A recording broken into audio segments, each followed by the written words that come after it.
ും നമ്മൾ തിരുവനന്തപുരത്തേക്ക് പോവുകയാണ്. പ്രധാനപ്പെട്ട സ്ഥാനാർത്ഥികൾ കേരളമെമ്പാടുമുണ്ട്. തിരുവനന്തപുരത്ത് നിന്ന് കൂടുതൽ ഇതിന്റെ വിശദാംശങ്ങളുമായി രജീഷ് ചേരുകയാണ്. രജീഷ്, ആരൊക്കെയാണ് ഇന്ന് ഇപ്പോൾ പത്രികാ സമർപ്പണം നടത്തുന്നത്? ജിമ്മി, മുൻ കേന്ദ്രമന്ത്രിയും NDA സ്ഥാനാർത്ഥിയുമായ കഴക്കൂട്ടത്തെ സ്ഥാനാർത്ഥിയുമായ V. മുരളീധരൻ അല്പസമയം മുമ്പ് തിരുവനന്തപുരം കലക്ടറേറ്റിൽ നാമനിർദ്ദേശ പത്രിക സമർപ്പിച്ചു. തുറന്ന ജീപ്പിലെത്തിയാണ് നാമനിർദ്ദേശ പത്രിക സമർപ്പിച്ചിരിക്കുന്നത്.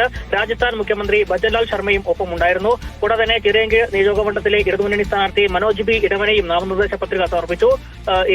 ഒപ്പം തന്നെ ഇനി മറ്റുള്ളവരും ഇതുമായി ബന്ധപ്പെട്ട് ഇനി വൈകാതെ തന്നെ തിരുവനന്തപുരത്തെ UDF സ്ഥാനാർത്ഥിയും ഇതുമായി ബന്ധപ്പെട്ട് നാമനിർദ്ദേശം സമർപ്പിക്കാൻ അല്പസമയത്ത് തന്നെ ഇവിടെ കലക്ടറേറ്റിലെത്തും. കോവളത്തെ UDF സ്ഥാനാർത്ഥി M. വിൻസെന്റും ഇവിടെ നാമനിർദ്ദേശ പത്രിക സമർപ്പിക്കാനായി എത്തുന്നുണ്ട്. കടകംപള്ളി സുരേന്ദ്രനും കലക്ടറേറ്റിൽ തന്നെയാണ് നാമനിർദ്ദേശ പത്രിക സമർപ്പിക്കുന്നത്. LDF സ്ഥാനാർത്ഥി DK മുരളി നാമനിർദ്ദേശ പത്രിക സമർപ്പിച്ചിരിക്കുകയാണ്. ചിറയൻകീഴിലെ UDF സ്ഥാനാർത്ഥിയും ഇതുമായി ബന്ധപ്പെട്ട് നാമനിർദ്ദേശ പത്രിക സമർപ്പിച്ചു. അങ്ങനെ നിരവധി പേരുകളാണ് ഇന്ന് കലക്ടറേറ്റിൽ മാത്രം നാമനിർദ്ദേശ പത്രിക സമർപ്പിക്കുന്നത്. കൂടാതെ തന്നെ പബ്ലിക് ഓഫീസ്, വികാസ് ഭവൻ, വർക്കല തുടങ്ങിയ പല സ്ഥലങ്ങളിലും ഇത്തരത്തിൽ നാമനിർദ്ദേശ പത്രിക സ്ഥാനാർത്ഥികൾ നടത്തിക്കൊണ്ടിരിക്കുകയാണ്.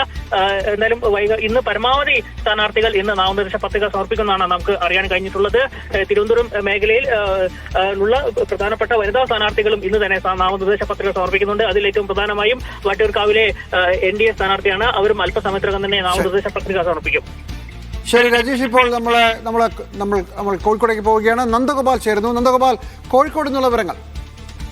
കോഴിക്കോടും പ്രധാനപ്പെട്ട സ്ഥാനാർത്ഥികളൊക്കെ തന്നെ ഇന്നിപ്പോൾ നാമനിർദ്ദേശ പത്രിക സമർപ്പിക്കുന്നുണ്ട്. രാവിലെ തന്നെ ബേപ്പൂരിലെ LDF സ്ഥാനാർത്ഥി PM മുഹമ്മദ് റിയാസ് അദ്ദേഹം കളക്ടറേറ്റിലെത്തിയാണ് നാമനിർദ്ദേശ പത്രിക സമർപ്പിച്ചത്. അദ്ദേഹത്തിനോടൊപ്പം തന്നെ പേരാമ്പ്രയിലെ സ്ഥാനാർത്ഥി TP രാമകൃഷ്ണൻ, അതോടൊപ്പം കോഴിക്കോട് സൗത്തിലെ സ്ഥാനാർത്ഥി തോട്ടത്തിൽ രവീന്ദ്രൻ ഉൾപ്പെടെയുള്ള പ്രമുഖ സ്ഥാനാർത്ഥികളൊക്കെ ഇന്നിപ്പോൾ കോഴിക്കോട് ഈ ഇത്തരത്തിൽ നാമനിർദ്ദേശ പത്രിക സമർപ്പിച്ചിട്ടുണ്ട്. അതോടൊപ്പം UDFന്റെ സ്ഥാനാർത്ഥികളും ഇന്നിപ്പോൾ പത്രിക സമർപ്പിക്കാൻ അല്പസമയത്തിനകം എത്തുമെന്നുള്ളതാണ് അറിയിച്ചിട്ടുള്ളത്. അതിൽ തന്നെ പ്രധാനപ്പെട്ടത് ബാലുശ്ശേരിയിലെ സ്ഥാനാർത്ഥിയായ സൂരജ് ഉൾപ്പെടെയുള്ളവരാണ് ഇത്തരത്തിൽ സ്ഥാനാർത്ഥി ഈ നാമനിർദ്ദേശ പത്രിക സമർപ്പിക്കുന്നതിന് വേണ്ടി എത്തുക. BJPയുടെ സ്ഥാനാർത്ഥികളും എത്തും. ഏറ്റവും പ്രധാനപ്പെട്ട കാര്യം, കഴിഞ്ഞ വളരെ ചുരുക്കം സമയം മാത്രമാണ് ഈ നാമനിർദ്ദേശ പത്രികകൾ തയ്യാറാക്കുന്നതിന് വേണ്ടി കിട്ടിയിട്ടുണ്ടായിരുന്നത്. അതുകൊണ്ട് തന്നെ അതിനുള്ള ഒരു ഒരുക്കത്തിലായിരുന്നു ഈ കഴിഞ്ഞ ദിവസങ്ങളിലെല്ലാം സ്ഥാനാർത്ഥികൾ. അതിന് പിന്നാലെ ഒരു അവധി പൂർത്തിയാക്കി ഇന്ന് തന്നെ അത് പൂർത്തിയാക്കാനുള്ള തീരുമാനമാണ് സ്വീകരിക്കുകയും ചെയ്തിട്ടുണ്ടായിരുന്നത്. അതിനുശേഷം ശക്തമായി തന്നെ പ്രചരണ പരിപാടികളിലേക്ക് കടക്കാൻ കൂടെ ഇവർ തീരുമാനിച്ചിട്ടുണ്ട്. അതിന്റെ ഭാഗമായി ഇന്ന് വൈകിട്ട് മുതൽ തന്നെ റോഡ് ഷോ ഉൾപ്പെടെയുള്ള ശക്തമായ പ്രചരണ പരിപാടികളുമായി സജീവമാകാനാണ് എല്ലാ മുന്നണികളും തീരുമാനിച്ചിട്ടുള്ളത്. കേരളമെമ്പാടും തെരഞ്ഞെടുപ്പ് ചൂടിലേക്ക് കടക്കുന്ന സ്ഥാനാർത്ഥികൾ നാമനിർദ്ദേശ പത്രികാ സമർപ്പണം നടക്കുകയാണ്. ചില സ്ഥലങ്ങളിൽ സ്ഥാനാർത്ഥി പ്രഖ്യാപനത്തിൽ ചില ആശയക്കുഴപ്പങ്ങളുണ്ട്.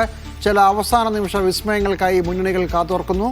അതുകൊണ്ട് തന്നെ ചില സ്ഥലങ്ങളിൽ ഒഴികെ ബാക്കി എല്ലായിടത്തും കേരളത്തിലെ ഏതാണ്ട് 137 നിയോജക മണ്ഡലങ്ങളിലും സ്ഥാനാർത്ഥികളുടെ കാര്യത്തിൽ ഏതാണ്ട് ധാരണയായി കഴിഞ്ഞു. ഇടതുമുന്നണിയുടെ ഭാഗത്തുള്ള ചില സീറ്റുകളിൽ ചില വെച്ചുമാറലുകൾ, ചില വീണ്ടും വിചാരങ്ങളൊക്കെ നടക്കുന്നു.